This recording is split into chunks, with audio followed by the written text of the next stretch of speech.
Mike Hawkins decided to spend his life chasing UFOs. Then they started chasing him. And so did someone else. I'd be sleeping at night, 3 in the morning, and there's like 3 of these helicopters hovering over my house with no lights on. I think maybe I seen something I shouldn't have seen. The man who sees too much. Plenty more stops to make in this strange universe. We meet a man who sees too much. He sees UFOs, and now he says someone's after him. Mike Hawkins likes to travel and he likes to take pictures. The problem is that he likes to take pictures of UFOs, and it's forcing him to travel even more than he'd like. For as long as he can remember, Mike Hawkins has wanted to chase UFOs. He admits it may be more of a compulsion than a dream, but he's followed it anyway, traveling the country with little more than a change of clothes and his trusty camcorder.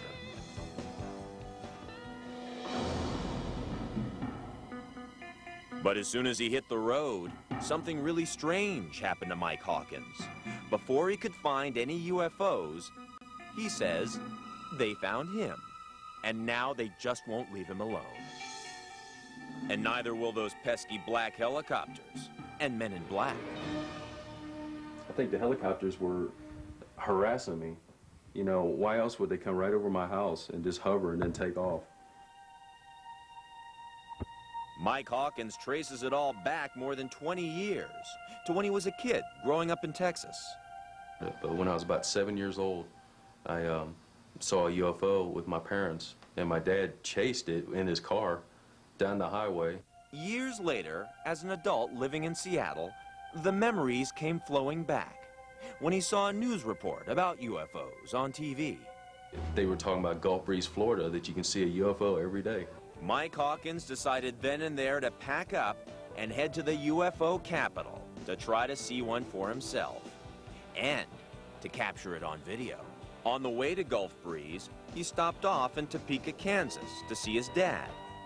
On his very first night there, it happened again. His dad saw something in the sky, just like he did back when he was 7. Well, he came inside and said, "Hey, Mike, there's some stuff flying around outside. Get your camcorder." So I ran outside and started filming. This is what Mike Hawkins and his father saw. It was really wild stuff. I'd never seen nothing like that before. But he'd see plenty more of the same as soon as he arrived in Florida. When I got to Gulf Breeze, there were so many crowds of people that would get so excited over this stuff. It became a social event.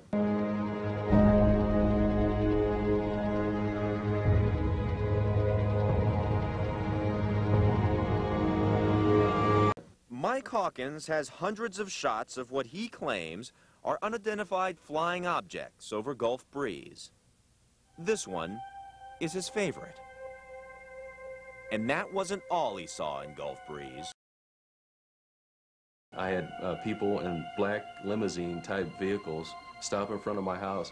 Then, other black vehicles began appearing over his home. I'd be sleeping at night, 3 in the morning, and there's like 3 of these helicopters hovering over my house with no lights on.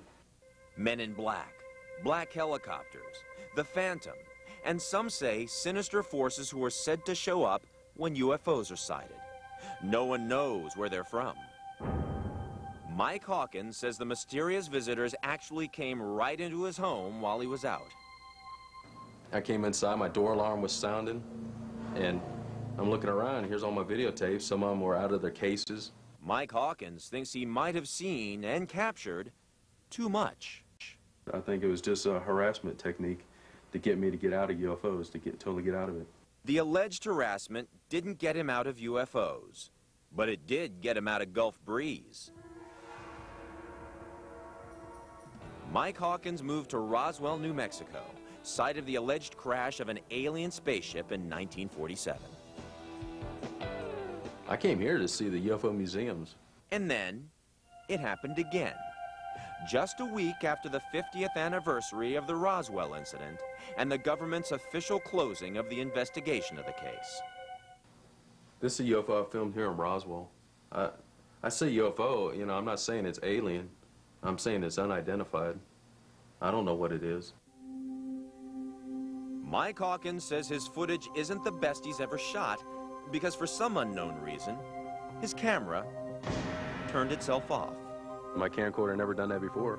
Mr. Hawkins showed his footage to other UFO enthusiasts and even took it to a UFO conference in Laughlin, Nevada, only to have some people accuse him of faking it. I have no reason to fake anything. I mean, I just film what's there. He plans to stay in Roswell for a while. I'm running out of UFO hotspots, you know. But the odds are that when he does move, the UFOs will move with him. What drives me is finding the answers, the true answers to what this stuff really is. Mike Hawkins goes from job to support his UFO habit. He also markets his UFO videos through mail order. At the site, we meet Mike Hawkins, who shot the original video here in Gulf Breeze, Florida. It was going out like behind the trees there. And it was out over the bay? Yeah. How far out do you think it was over the water? It's hard to tell. It could have been as big as a blimp for all I could tell. It's hard to tell at night like that, but it was definitely going behind the distant trees. It could have been some kind of secret military project from Macon Air Force Base, some kind of drone. Maybe there was no people inside of it. And I always tend to believe it's got to be military because your mind doesn't want to believe that it's aliens. Possibly the aliens have an agreement with the U.S. government that we're allowed to do whatever we want because there's nothing you can do about it. So we're going to have free reign over whatever we want to do, and you're going to like it. I have a hard time a lot of days even believing the alien agenda at all.